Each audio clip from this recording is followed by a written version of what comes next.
Hello everybody and welcome back to the Project 7890 or 890R, should call it the R, I don't know. Anyway, just let you know this is a post ABR update.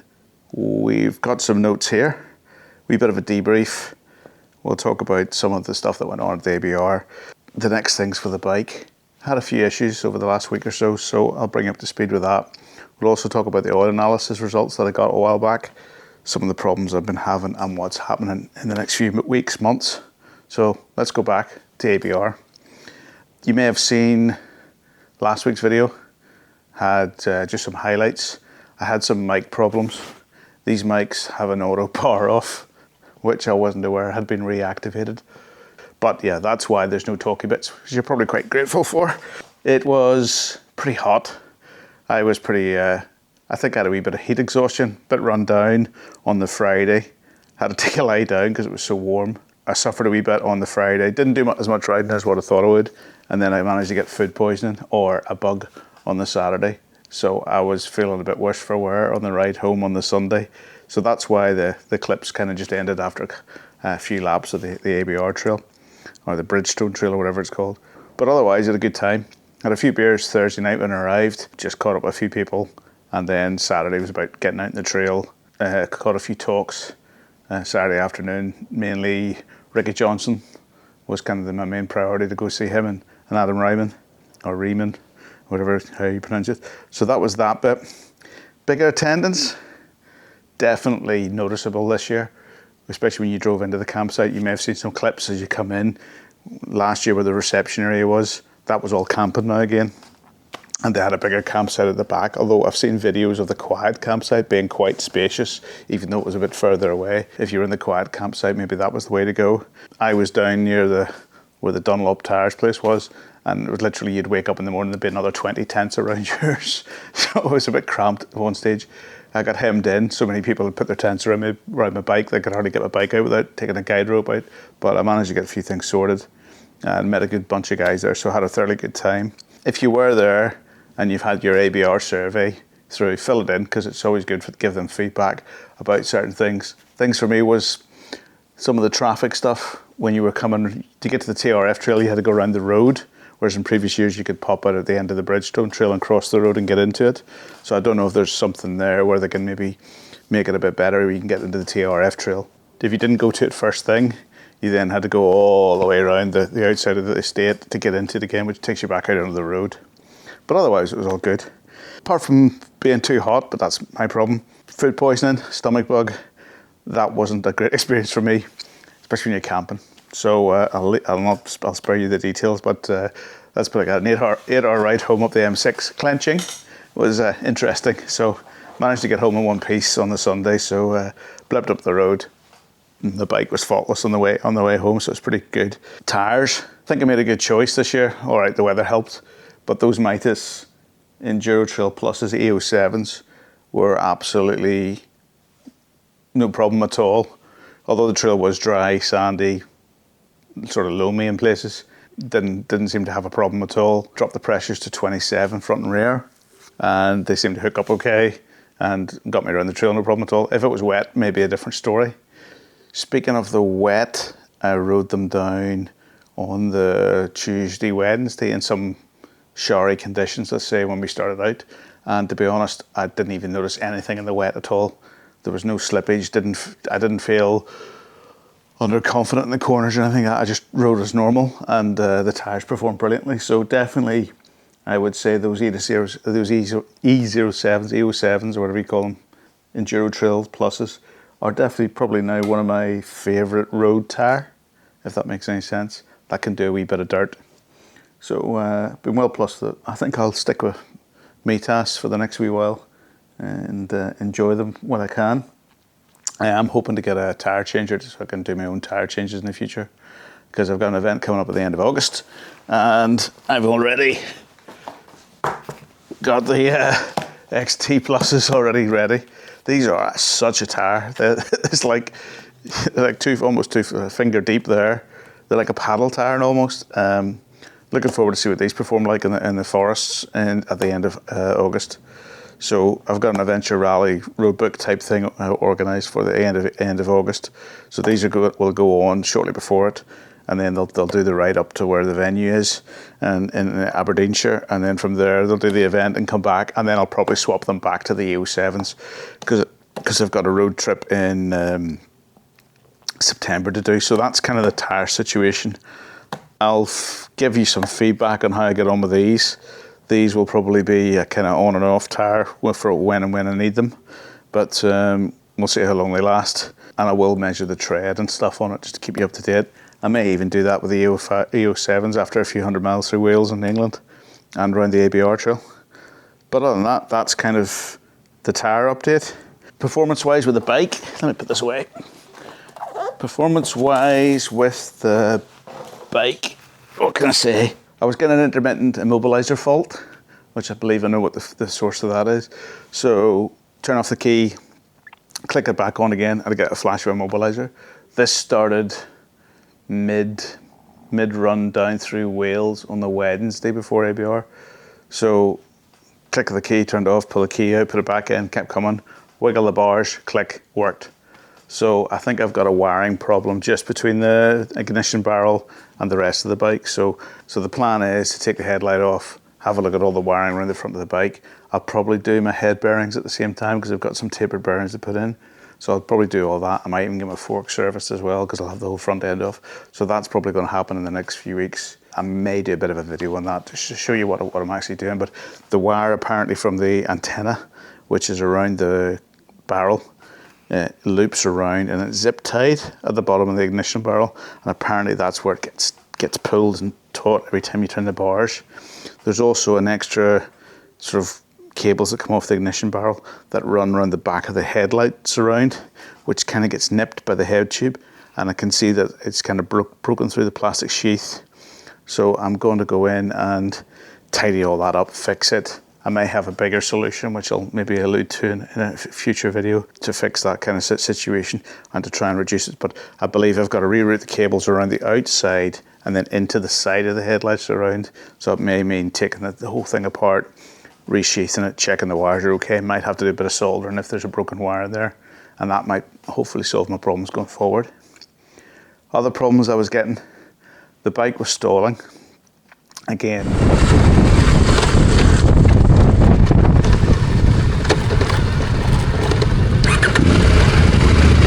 And you'll go back through, you remember I've been getting some stalling when you come to coast in first and second. Now, again, I put that down to maybe bad fuel in the past. Now, I did fill up in mid-Wales with some E10. I tend to use E5 a lot. And I did put some E10 in, and it seemed to happen the next day when I was riding around the trail. So I don't know if it's a case that the map doesn't like E10, or I need to put maybe some injector cleaner in, and I still have to do that yet. But there may be something along those lines where it's been running fine for a while with no problems, just the occasional one where it's kind of you've rolled off and blip. Or it could be the fact is that maybe those cables that I was previously talking about are maybe getting a wee bit intermittent with regard to power. I don't know what the connection is. I'm not an auto electrician, so I don't know what the connection is there between ignition and maybe it cutting out. But nothing seems to disappear off the dash. I'm assuming it's not a power thing, but I'm wondering if it's a ignition immobilizer type thing. But needless to say, I then went up and out on Saturday morning of ABR and filled up with E5 at the petrol station around the corner at £1.71 a litre. Phenomenal price. I filled her up, and then after that she was fairly fine. I think if you look at the video before, after my first lap, you'll see the bike coasting into the end of the trail, and you'll see it stalls and have to restart it again. So yeah, fingers crossed that's just a intermittent thing. I'll check with the guys at Junction 33 to see if E10, E5 is a thing with the remap. Otherwise, I'll just have to work around it and try and suss something out.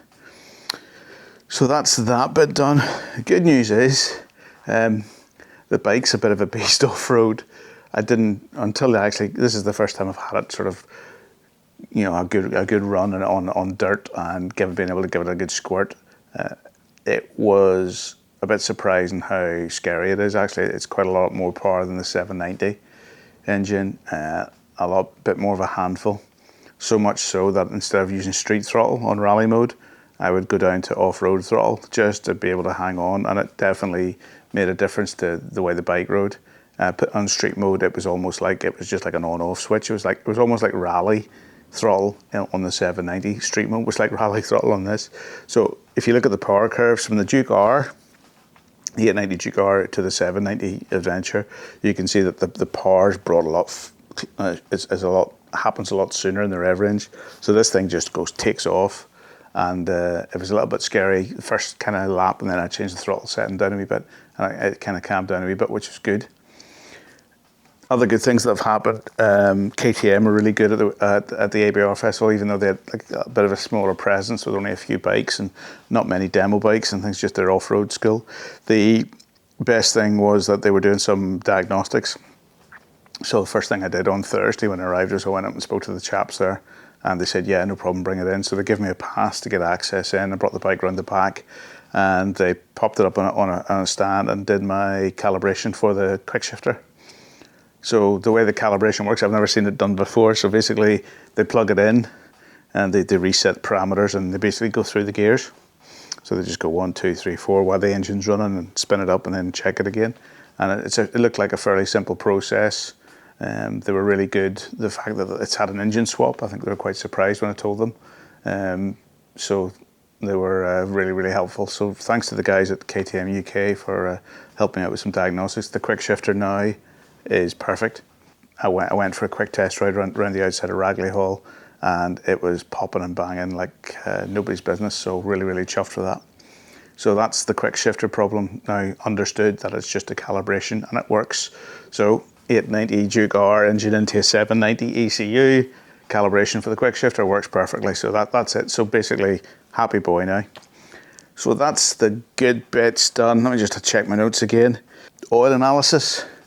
In the last video that was in the garage, I did a wee oil analysis. So I sent off 100ml off to the Club Motul Lab, or the Motul Lab. They came back, no significant wear parts in it at all. I'll maybe flash a couple of screens up to show you kind of the first oil analysis from the 600 mile oil change and the second oil analysis from the 3000 mile change. And it'll show you, it sort of shows you a graph. The only thing they did highlight was the chemistry was slightly different. But they've got to remember that I used 2 different brands of oil and they didn't have a reference sample. So I'm hoping going forward now with using Motul oil, the reference sample they will already have because they make the oil. So hopefully then I'll get a bit more data. The good news is the feedback was good, no major wear components, and I'll continue doing that for a wee while just to keep an eye on what's going on inside the engine. But overall, very happy. Oil consumption wise, rode down 2 solid days down through Wales. Probably a lot of sort of second, third, fourth gear work down through some of the narrows in Wales, narrow roads in Wales. Then obviously riding ABR for 2/3 days, where she was probably sort of second, third gear most of the way around the track. Then rode home, sat in the outside lane of the M6, basically cruising at a reasonable speed to make progress, and did that solid from Chester area all the way home. I stopped once for fuel in the Lake District, and otherwise I was pinning it to get home. And the oil, yes, it's slightly darker than what it is. Let me insert a picture here. Slightly darker, but the oil level has not dropped one bit. So that's even good, even better news to me. So it's still in the same spot it was when we did the oil change previously, or thereabouts. So oil consumption is next to nothing. So that's another good thing. Right, so I've spoke about a bit of a debrief from ABR. I've spoke about obviously the bigger attendance. Something I didn't mention as well was that there's a lot more vendors this year. The Ragley Hall polo pitches where we used to camp a few years back was now full of vendors. They've kind of tweaked where people are and things like that.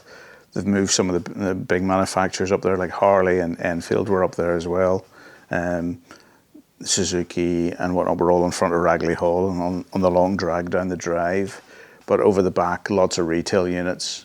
They said there was more retailers there and more support from the motorcycle industry than there is at Motorcycle Live. Having not been at Motorcycle Live for probably 30 years, I wouldn't know, but there was definitely a lot of stuff, so much stuff. In fact, I don't think I got to see it all. I think I went up to the top field about 2 or 3 times just for a dander around and buy a few things, but there was nothing really. I mean, if you wanted to try on stuff, there was hundreds of stuff to try on and test and have a look at, and good to see support from the likes of Adventure Spec, Moscow Motor were there, Infinity Motorcycles, a few of the big names were there, so that was good to see. But that's really it. Another thing that people were talking about was is it getting too big? So is the ABR Festival getting too big? I mean, if people still want to come to it, why not? They've already got the tickets out for next year if you're interested to go. The weather probably made it. That's all I'll say. The fact that it was fantastic weather. In fact, it's too hot for me. I never complain about it. Next things are, I've got a few weeks off, so I'm going to go away, do non-bikey stuff for a few weeks, and then I've got to start prepping the bike for the event at the end of August. So new tires on it, just give the bike a good check over. I might change the head bearings while I'm doing the wiring. That's my main concern at the minute, is getting this wiring sorted out. So I will get that done. And other than that, that's really just a quick update on post-ABR stuff. Some problems still with the bike. Tires were good. New tires to go on for this event. Oil consumption's been fine, and analysis has been fine. And the quick shifter is now sorted. So finally got the calibration done, which I'm really chuffed about. But other than that, bike's going well. It needs a good clean. I might do a really good clean of it in a few weeks' time. But I'll keep you up to date anyway with any updates. If I get out for a spin, I'll make sure the mics are working this time, and I may be out with a few guys that I've kind of hooked up with, but we'll see what happens. Okay, right, that's it for the update. I'll try to keep these ones to a minimum as we go forward, but all in all, everything's good. Okay guys, catch you next time.